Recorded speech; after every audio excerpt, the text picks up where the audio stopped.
Hello, আসসালামু আলাইকুম সবাইকে। আশা করি সবাই ভালো আছেন। আমার আজকের ব্লগে আপনাদের সকলকে স্বাগতম। আমি বিজয় শোনাবো আজকে একটি পেঁয়াজের গল্প। এই মুহূর্তে আমি উপস্থিত আছি একটি পেঁয়াজ খেতে, যেহেতু এই সময়টা পেঁয়াজের ভরা মৌসুম।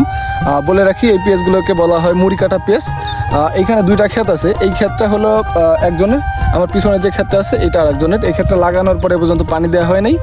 এই ক্ষেতটা লাগানোর কিছুদিন পরে পানি দেওয়া হয়েছে। এবং আরেকটু বিস্তারিত বলে রাখি, এই ক্ষেতটা অনেক আগে লাগানো হয়েছে এই পেঁয়াজটা, এবং এই পেঁয়াজটা তার থেকে প্রায় 7 দিন পরে লাগানো হয়েছে।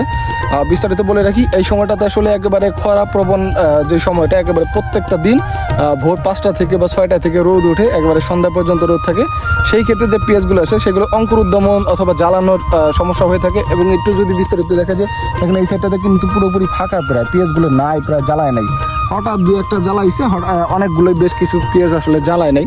সেক্ষেত্রে আমি বলবো যে পেঁয়াজ লাগানোর 5 দিনের মাথায় 5 দিনের মাথায় যখন আপনার পেঁয়াজগুলো মোটামুটি জন নিবে নিচে, সেই সময়টাতে পানি দিয়ে দেওয়া উত্তম, যেহেতু বৃষ্টি নেই, একেবারে ফ্যাকাশে সময়।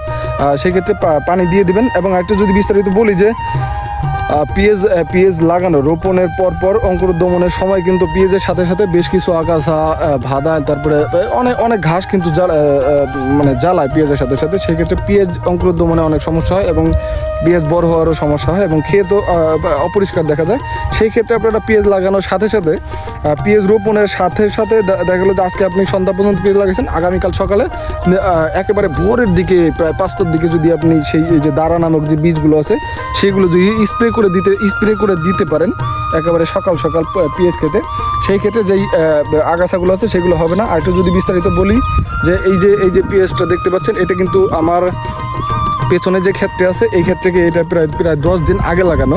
সেক্ষেত্রে আমি যদি একটু বিস্তারিত দেখানোর চেষ্টা করি যে এইটা দেখেন, একটু যদি বিস্তারিত দেখায় যে এটা কিন্তু এটার থেকে প্রায় 7 দিন পরে লাগালেও দেখেন সবগুলো পেঁয়াজ কিন্তু জ্বালাচ্ছে একেবারে সুন্দর করে। মাত্র কালকে পানি দিচ্ছে, আজকে সকালে কিন্তু সব পেঁয়াজ বের হয়ে গেছে। আরেকটু যদি বিস্তারিত বলে রাখি যে পেঁয়াজগুলো যখন পানি দিবেন, পানি দেওয়ার পরে 1 সপ্তাহ পর যখন পেঁয়াজ বের হয়ে যাবে, পেঁয়াজের মাথাগুলো বের হয়ে যাবে, তখন ওই যে লাঙ্গল জাতীয় যে ইয়েগুলো আছে 3 কালে অথবা ওই যে 1 কালে যেগুলো আছে সেগুলো টেনে দিবেন। সেগুলো টেনে দিলে সবথেকে ভালো পদ্ধতি হলো আপনার যে পেঁয়াজগুলো ঢালাই পানি দেওয়ার কারণে পেঁয়াজগুলো আপনার ওই যে মাটি শক্ত হয়ে যায়, মাটি শক্ত হয়ে যায়। সেই ক্ষেত্রে সেই পেঁয়াজগুলো অতি দ্রুত ছড়াতে পারবে, অতি দ্রুত বড় হইতে পারবে। এবং একটু বিস্তারিত বলে রাখি, পেঁয়াজ খেতে কোনো রকম অপ্রয়োজনীয় ওষুধ, অপ্রয়োজনীয় ভিটামিন, অপ্রয়োজনীয় কোনো জিনিস স্প্রে করা থেকে বিরত থাকতে হবে।